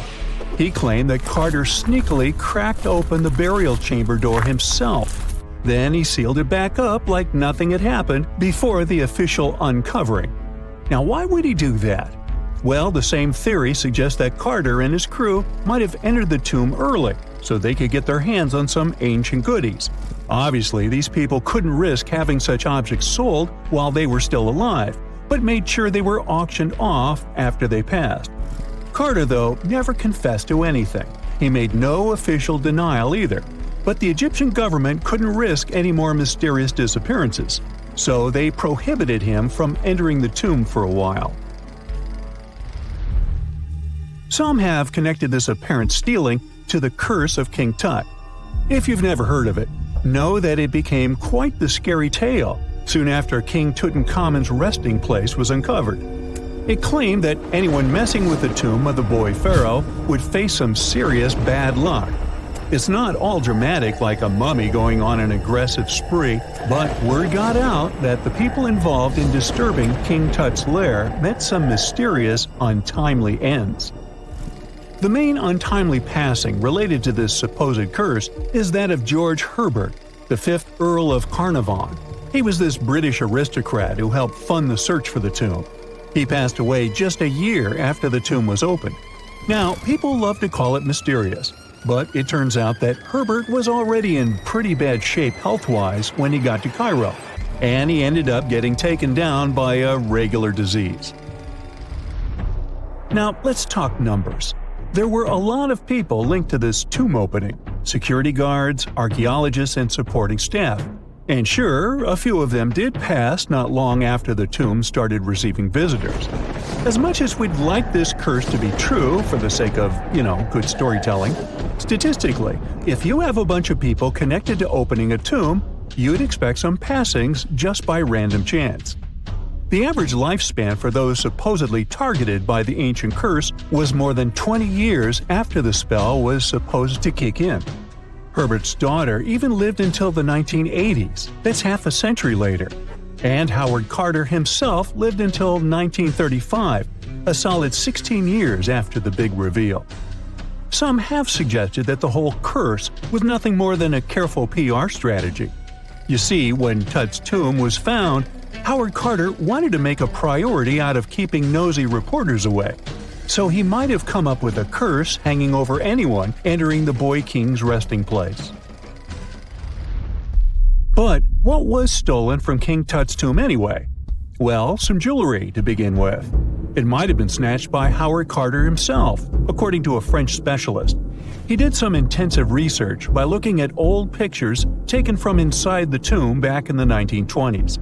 He compared those images to various objects from museums and auction houses. He soon started to piece together the whereabouts of some of Tut's jewelry. First up, there's this collar that used to be on Tut's chest.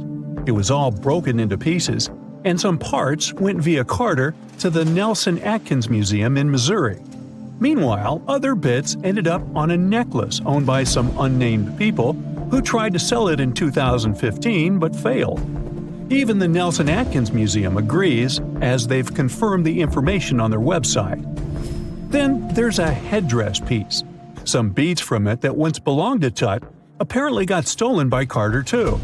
They were also strung into a necklace and are now being held at the St. Louis Art Museum.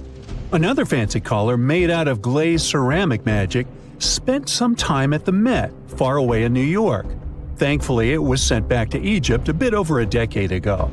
This seems to have been, as you'd expect by now, also stolen by Carter. Missing artifacts aside, King Tut still gave a ton of amazing objects that helped us learn more about this incredible ancient culture. Starting with the famous burial mask. It's this massive 21-inch gold art piece with semi-precious stones and glass paste. It weighs 22 pounds and showcases the boy pharaoh with a long beard and a headdress with a cobra and vulture. On the back, there's this spell from an important ancient Egyptian spiritual book that's supposed to make sure it works just as well in the afterlife. Tut was also apparently a board game enthusiast. They found 4 board games in his tomb, some made of ivory. Archaeologists also found a pair of gold sandals, though you'd imagine they were more for show than for comfort. In fact, the pharaoh probably never wore them in his lifetime. Now, speaking of fashion items, it turns out Tut was quite the fancy ruler. They even found a mannequin in his tomb that was used to pick out, adjust, and store his outfits and jewelry. The boy king seemed to have also enjoyed some music, based on the 2 trumpets historians found in his tomb. Though they were played back in 1935 in a BBC broadcast, the instruments are today considered too fragile to be maneuvered. Archaeologists have been studying Petra in Jordan for 200 years, and in 2024, they found something they had never seen before. It's a tomb with at least 12 complete human skeletons and artifacts that are over 2,000 years old right in front of the treasury. Bronze, iron, and ceramic items were placed with the deceased, which shows how people honored their loved ones when they passed away. It's a rare chance for scientists to learn more about the Nabateans, an ancient group of Arabian nomads who built Petra. The objects found in the tomb under Petra's treasury are in amazing condition, but the skeletons became fragile because it's damp inside the tomb. They plan to study the remains and extract DNA to see if the people in the tomb were related. While some scientists are solving tomb mysteries, others have trained AI to find new ancient sites for them. They've created an algorithm that works with a special type of satellite imagery. This technique uses radio waves that can peek under things like sand, soil, and even ice to find hidden objects. AI will help search a huge desert on the Arabian Peninsula called the Empty Quarter for archaeological treasures. The lead scientists of the experiment trained the algorithm to recognize hidden locations using data from a site they had found before. The new tech can discover buried structures within 20 inches, which is very precise. Another groundbreaking tech, LiDAR, which means light detection and ranging, helped archaeologists reveal new hidden cities all around the world.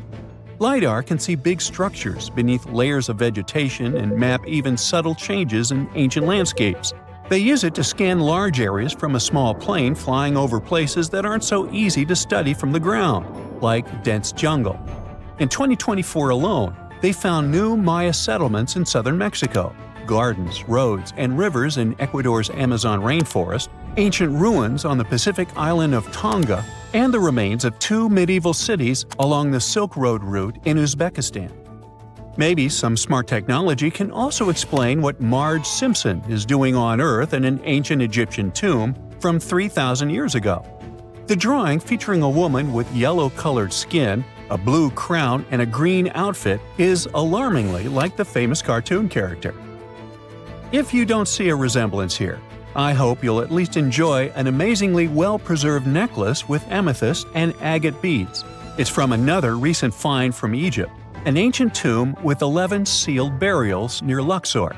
Archaeologists also found 2 copper mirrors, one with a lotus-shaped handle and the second with a unique design of the deity of the sky, women, fertility, and love in ancient Egypt.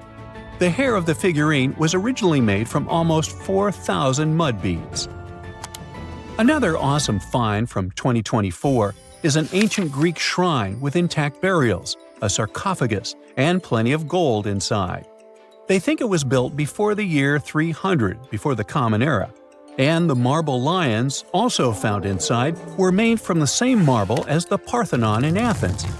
Greece is so full of ancient treasures that the city of Thessaloniki will house around 300,000 of those artifacts in their new subway system. Meanwhile, archaeologists in France have found a monument unlike any other, and they can't figure out what it was used for. It's direct proof that people used to live here between the Neolithic and the early Iron Age periods. The coolest part is a monument made of 3 unique shapes that fit together like puzzle pieces. Some gravel found in the monument could mean there used to be a wooden fence called a palisade. People who built it probably used it for protection or decoration. The team studied the layers of soil around the monument to learn more about its origins. The only tools found so far were sharp flint stones, not the cartoon characters, which were used during the Neolithic period. The next step will be radiocarbon dating to figure out exactly how old the site is. Now, the oldest saddle ever found so far was found in the grave of a woman near the edge of the Taklamakan Desert in northwest China. This saddle is the oldest ever discovered. It was crafted from pieces of leather that were sewn together and stuffed with straw and animal hair to make it soft. Now, normally, things made from natural materials like this don't last very long because they rot or fall apart. But the Taklamakan Desert is so dry that it helped preserve the artifact. The herdswoman who used the saddle was buried in her full riding attire, so this proves that not only men used saddles and took part in herding and traveling. Now let's shift to Guatemala, where an ornate jade mask made by the ancient Maya people was waiting for centuries to be discovered. Scientists use radiocarbon dating to figure out the age of the mask. They believe the mask may represent a Maya storm deity, a powerful figure in their mythology.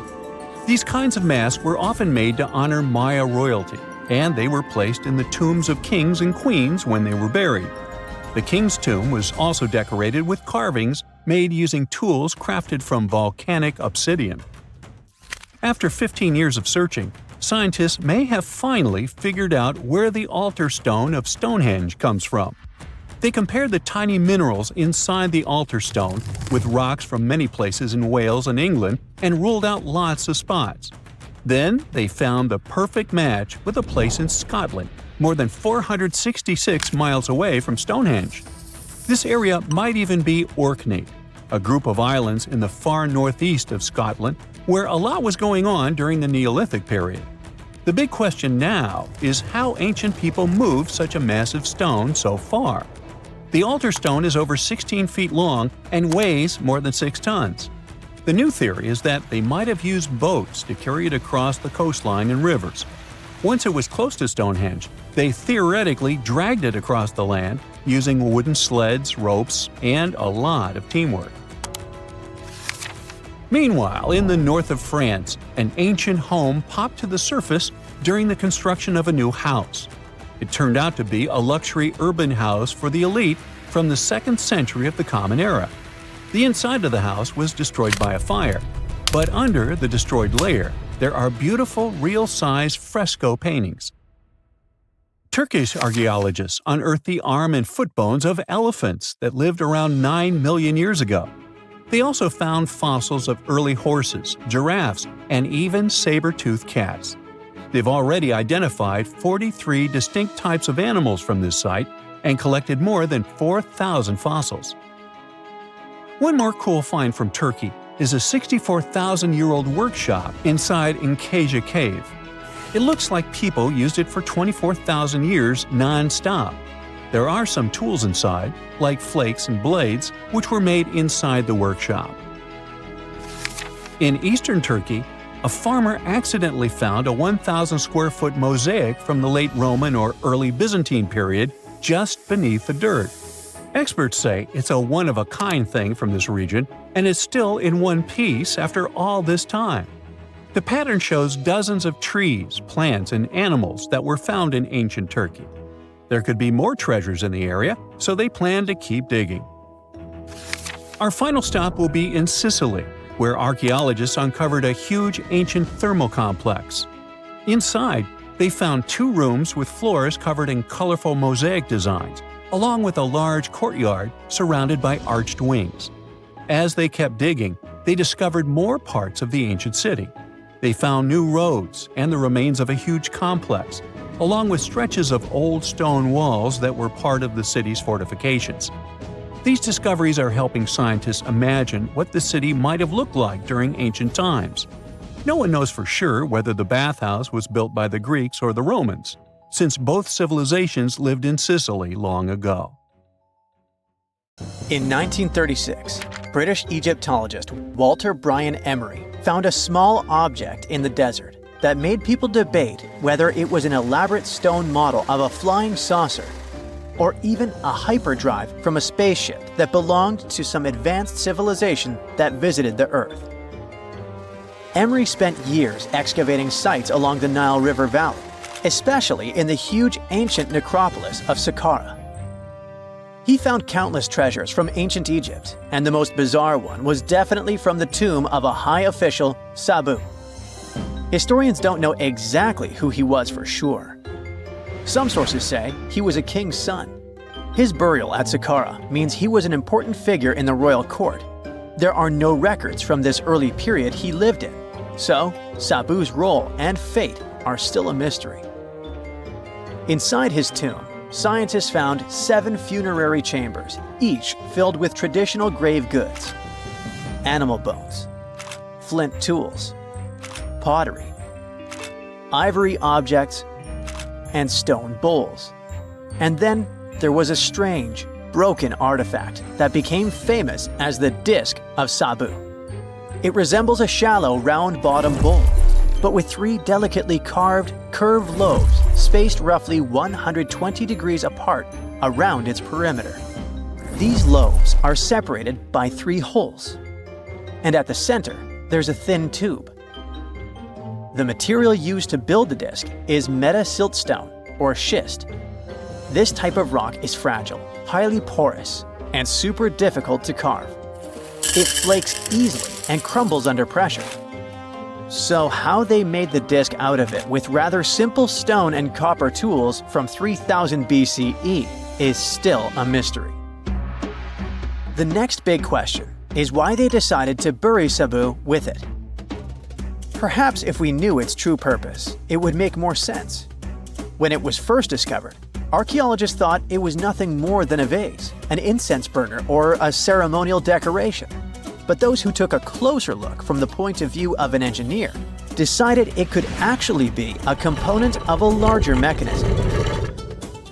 An amateur historian made an exact copy of the artifact with a 3D printer, and it turned out that the Disc of Sabu was an ancient impeller, a crucial part of a centrifugal pump. When they put it in a housing and span at high speeds using the small central shaft, the disc was able to displace water. When it was tested without a housing, the disc created a powerful vortex. It became clear that the curved lobes and slightly concave shape of the disc weren't random. It was probably all engineered to move water with remarkable efficiency, like a powerful pump mechanism. Ancient Egypt's entire civilization depended on irrigation. Later dynasties perfected basin irrigation and managed to control the rise and fall of the Nile to take the most from agriculture. So, The engineers of the First Dynasty may have been experimenting with advanced irrigation techniques thousands of years earlier than scientists previously thought. But then again, some people have doubts schist is strong enough to be used for a pumping mechanism. They suggest that artisans from Egypt's First Dynasty were trying to recreate an even older object, using whatever tools and materials they had.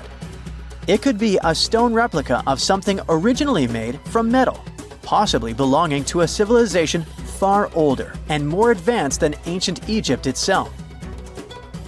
One Swiss author takes this idea even further and proposes that the disc is a copy of a component from an extraterrestrial spaceship's hyperdrive, or stone model of a flying saucer. One French researcher believes the disc of Sabu was part of a secret massive factory system to manufacture sodium carbonate inside pyramids. Some people suggest that the disc may have been a primitive tool for weaving ropes. The lobes held strands of silk or fiber that were twisted into twine when it was spun. Or it may have been a gigantic lamp. Another historical mystery is a map from 1513 that is believed to be the oldest surviving detailed map showing the Americas. The author of the map is a Turkish captain, Piri Reis. He never crossed the ocean himself and put together this map from 20 regional maps. He used an Arab map of India, 4 Portuguese maps showing India and China, and a map of America by Christopher Columbus as he saw it. This last map was lost for many years, so Reis's map gave us an idea of what Columbus must have recorded during his third voyage to the New World. A historian who studied the map suggested that it showed Antarctica in prehistoric times because it strangely resembled Antarctica's true coastline, the way it looked when it was free of ice. But it was later proven that this idea wasn't right. Another idea that rocked the science world was Klerksdorp spheres. They were found in deposits of mineral pyrophyllite in South Africa and looked like tiny ancient cricket balls with lines around the middle. Back in the 1980s, there was a theory that some super advanced pre-flood civilization we know nothing about had made these spheres. One journalist shared stories about how they rotated on their own in a display case.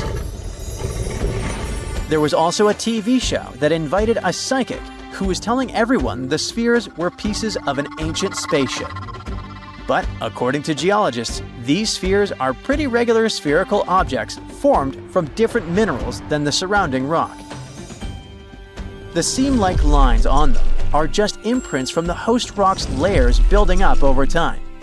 The Klerksdorp spheres come in different shapes, from flattened spheres to distinct discs. As for that episode when one of these spheres spun on its own, the curator of the Klerksdorp Museum cleared that up too. He said that when he put one sphere on its glass shelf when the journalist came to visit, the sphere rotated a bit because it's round. There are some gold mining activities going on nearby, so the land where the museum stands often experiences earth tremors. In a remote part of China, there are some bizarre pipe-like formations known as the Beigon Pipes. A local explorer found them back in 1996 protruding from Mount Beigon and along the shores of Tosan Lake nearby. Some people thought they were the work of ancient guests from other planets. When scientists tested samples of the pipe material, they found out that they contained mostly common minerals, but there was a mysterious 8% of unknown stuff. Some extra tests showed that these pipes had been there before humans. Chinese geologists later visited the site and suggested that these pipes were formed naturally over time. It was probably fossilized tree roots from the area's super green past. It's still a real mystery with no clear-cut answer. While digging a trench along a river in Romania, workers found a wedge, which is now famous as the aluminum wedge of Ajud, or the object of Ajud. Right next to it, there were some mastodon bones. Those distant relatives of elephants lived 11,000 years ago. So some people concluded the wedge is of the same age. The cool part is that it's made of aluminum. but this metal wasn't discovered until the 1800s. This material requires serious heat to produce. The wedge is said to be covered in a thick layer of oxide that's been sitting there for hundreds of years. Some folks believe this wedge must have crash-landed here on a spacecraft from some other planet. Some scientists think it's all a hoax, and others suppose it might be a human-made object with an unknown purpose. Most people know that pyramids were built as grand tombs for the pharaohs, designed to ensure they had a smooth journey to the afterlife. The Great Pyramid of Giza, for instance, was constructed for the pharaoh Khufu. But what most people don't know is that this whole pyramid building trend started right here with the step pyramid of Djoser about 4,700 years ago. This massive structure was built for Pharaoh Djoser, a ruler from Egypt's 3rd dynasty. It rises 7 layers high above the ground and stands about 200 feet tall. We think of it today as a phenomenal architectural project. But for ancient Egyptians, the step pyramid of Djoser turned out to be more like a massive experiment, a trial run, if you will, to perfect their building skills before they moved on to even more ambitious pyramids. Reaching new heights is super exciting, but the real mystery is what is going on below the ground. In this pyramid's underground labyrinth, there is a network of tunnels stretching about 3.5 miles long. And some researchers believe these tunnels might have been part of a sophisticated water system that could completely change what we think about pyramid construction. Let's talk about this massive complex located in Saqqara. Surrounding the pyramid, there's what's known as a dry moat, a continuous trench that is up to 164 feet wide and almost 2 miles long. It forms a sort of rectangular shape around the pyramid. This trench has an average depth of about 65 feet. Now, if you were to add up all the earth and rock they dug out to create this moat, it would be about 10 times the volume of the step pyramid itself. For the longest time, people just assumed this trench was nothing more than a huge quarry, a place where they dug up stone and clay to build the step pyramid. Makes sense, right? But when you take a closer look, it doesn't add up. The trench is too narrow and deep to be practical for mining, and its layout doesn't match anything we know about ancient Egyptian quarrying methods. Plus, some sections of the trench are actually covered with a rocky ceiling, which would have made it nearly impossible to use as a quarry. Another theory suggests that the dry moat had some kind of spiritual significance. Maybe it was a sacred place, where souls of nobles gathered to serve the late king in the afterlife. There are even niches in the walls that work as a hint at this spiritual function. But most researchers believe that this purpose likely developed much later, long after the complex was built for Djoser. So, what was the moat really designed for? In 2020, a researcher came up with a pretty intriguing idea. It is possible that this trench was actually designed to collect and manage water, especially after heavy rainfalls. Now, that makes sense when you consider the location. The moat sits in an area that could easily have been flooded by runoff water from nearby plains. This could also explain why the trench wasn't used for new graves until much later when the climate became drier and less prone to flooding. The story becomes even more intriguing, as this trench appears to be part of a larger, more complex hydraulic system within the Djoser complex. It is like the trench has several compartments, carefully carved out of the rock and connected by tunnels. These compartments likely served as a part of a water treatment system, where water would flow from one compartment to the next, getting cleaner as it moved along. Now, here is where things start to tie into the pyramid itself. The Djoser complex has a series of underground shafts, and some researchers think that water from the moat's deep trench might have been used to power a hydraulic lift system, and this giant water-powered elevator could have been used to raise the heavy stones needed to build the pyramid. It worked like a volcano, but instead of lava, water did the heavy lifting. Imagine a big deep hole in the ground at the center of the pyramid site. Inside this hole, there was a huge wooden platform, kind of like a giant raft that could move up and down. When the workers wanted to lift a heavy stone, they would fill the hole with water. As the water rose, the wooden platform started to float up, carrying the stone with it, almost like a giant water-powered elevator.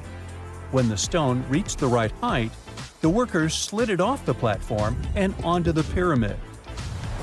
The idea is that water from the deep trench, after being cleaned and filtered, would flow into these shafts.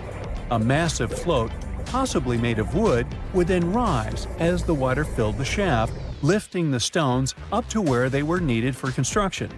Once the stone was in place, they'd let the water out, lowering the platform back down to the bottom, ready to lift the next stone. This fancy hydraulic lift system could have been a game changer, making the whole building process a lot faster and more efficient without using a lot of workforce. It is like the ancient Egyptians were already embracing the whole idea of work smarter, not harder. But of course, not everyone is on board with this theory. Some experts argue that the area where the Step Pyramid of Djoser was built couldn't have held enough water from occasional rains to maintain such a fancy hydraulic system. The main theory suggests that, in the past, there might have been some kind of lake nearby that would have filled up after a period of rain, and this lake could have supplied water to the complex's hydraulic system. But there is no mention of such a lake in any ancient Egyptian writings, so it might be more of a what-if situation than a reality. And then there's the issue of the hard work itself. Remember when I said this method could have allowed the ancient builders to raise stones with far less effort? Well, that might not be entirely true. According to some experts, just building this hydraulic device would have required a lot more heavy work than simply moving the stone blocks using good old-fashioned manpower. And let's not forget, the Step Pyramid of Djoser is like a baby pyramid compared to those that came later. The stones used for Djoser's pyramid weighed, on average, about 660 pounds each, which is nothing compared to the more than 2.5-ton blocks used later for the Pyramid of Chephren. If this cool water lift theory gets completely ruled out, we still need to explain how this pyramid was built in the first place. To answer that, we need to rewind a bit and talk about the original plans. See, before Djoser's tomb became a pyramid, the idea was to construct a simple mastaba. This type of tomb was pretty common in earlier periods, a flat-roofed rectangular structure with sloping sides. But after the original mastaba was finished, they decided to expand it a bit by adding more layers on top. And then they added even more layers, until the construction reached 6 distinctive steps, each one smaller than the previous. And they probably did all this by raising those heavy stones using ramps, not a water-powered elevator. There is still so much we don't know about the Step Pyramid of Djoser. More research is definitely needed to fully understand how this system worked, or if it even existed at all. But the idea of using water to help build the pyramid adds a whole new layer to our understanding of ancient Egyptian engineering. It's a powerful reminder of just how clever and resourceful those builders were, using the natural landscape and the power of water to create one of the most iconic monuments in history.